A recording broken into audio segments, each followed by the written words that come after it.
Hello friends, स्वागत है आपका आपकी YouTube channel ED with learning पर। मैं हूं मोनिका प्रजापति। आज से आपको हमारे इस यूट्यूब चैनल पर रीजनिंग की वीडियो डेली प्रोवाइड की जाएगी। ओके, तो आज हम जानते हैं रीजनिंग और रीजनिंग के इंट्रोडक्शन के बारे में। चलो, आज मैं आपको रीजनिंग का इंट्रोडक्शन देती हूँ कि रीजनिंग का सिलेबस क्या है और रीजनिंग में हमको पढ़ना क्या है। ठीक है गाइस। तो देखिए, यह रीजनिंग का सिलेबस में हमको क्या देखना है, तर्क शक्ति और बुद्धि लब्धि। तो जो रीजनिंग का सिलेबस में इसमें तर्क शक्ति ये जो है, इसमें हमको क्या देखना है, जैसे कि दिशा हुई, कोडिंग डिकोडिंग, पासा, ये सब जो चैप्टर है हमारे, ये तर्क शक्ति में आते हैं। दूसरा बुद्धि लब्धि हमारी सिर्फ और सिर्फ लॉजिक पे डिपेंड है। इसमें हम देखते हैं कि हमारा माइंड कितना सोच पाता है। तो जो रीजनिंग को पढ़ने का असली मजा है ना, वो सिर्फ और सिर्फ बुद्धि लब्धि में है। बुद्धि लब्धि से हम खुद का पता लगाते हैं कि हम कहाँ हैं, हम कहाँ पे स्टे कर रहे हैं। ठीक है, तो उसके बाद हम जानते हैं रीजनिंग के बारे में। रीजनिंग में हमको दो पार्ट पढ़ने हैं। एक होता है वर्बल रीजनिंग, दूसरा नॉन वर्बल रीजनिंग। वर्बल को हम बोलते हैं शाब्दिक और नॉन वर्बल को बोलते हैं अशाब्दिक। शाब्दिक मतलब जिसके अंक हो, शब्द हो, जिसे जैसे हम पढ़ रहे हैं उनमें अंकों का और वर्डों का, शब्दों का यूज हो रहा है, उसे हम बोलते हैं शाब्दिक। अशाब्दिक मतलब जो सिर्फ चित्र पर, आकृति पर डिपेंड हो, जिसमें हम सिर्फ चित्र और आकृति देख पा रहे हो, उसे हम बोलते हैं अशाब्दिक। ठीक है, अब देखिए, वर्बल रीजनिंग को हम 3 पार्ट में पढ़ेंगे। एक पार्ट बेसिक रीजनिंग, दूसरा है एनालिटिकल रीजनिंग और थर्ड में आ जाता है लॉजिक रीजनिंग। लॉजिक को हम पढ़ेंगे 5 पार्ट में।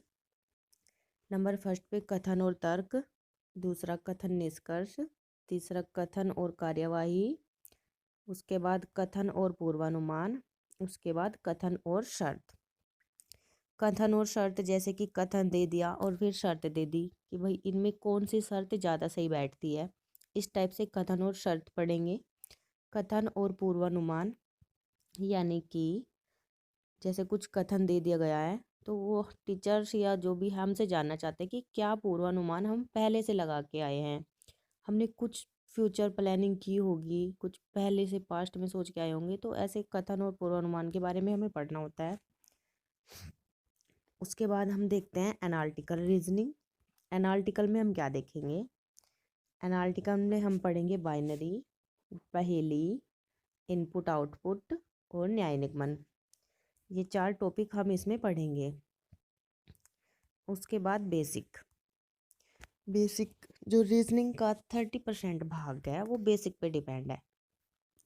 सभी एग्ज़ाम में मोस्ट ऑफ अल्फ़ाबेट से रिलेटेड यानी कि बेसिक से रिलेटेड क्वेश्चन बहुत ज़्यादा आते हैं। तो जो भी टीचर्स पढ़ाते हैं, स्टार्ट करते हैं, वो ज़्यादातर देखा होगा आप सभी ने कि बेसिक से स्टार्ट करते हैं, क्योंकि 30% भाग बेसिक पे डिपेंड होता है। बेसिक में हम आपका स्टार्ट करेंगे अल्फ़ाबेटिकल सेक्शन, यानी कि ये अल्फ़ाबेटिकल सेक्शन वर्णमाला में हम देखेंगे लेफ्ट राइट, कोडिंग डिकोडिंग, उसके बाद letter series, letter matrix, word formation, ये सब हम देखेंगे। अल्फ़ाबेटिकल सेक्शन में।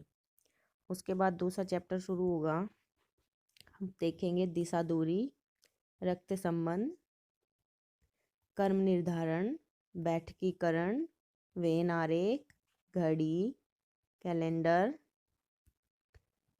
उसके बाद पासा, घन घनाभ, वर्गीकरण, सादृश्य परीक्षण, श्रृंखला परीक्षण, आव्यूह परीक्षण। ओके गाइज, आज सिर्फ आपको हमने इंट्रोडक्शन दिया है रीजनिंग का कि रीजनिंग में हमको कितना पढ़ना है, क्या हमको रीजनिंग में देखना है। आज सिर्फ आपका रीजनिंग का इंट्रोडक्शन हुआ। कल से हम आपको डेली रीजनिंग की वीडियो प्रोवाइड कराएंगे chapter wise. Okay guys, thank you.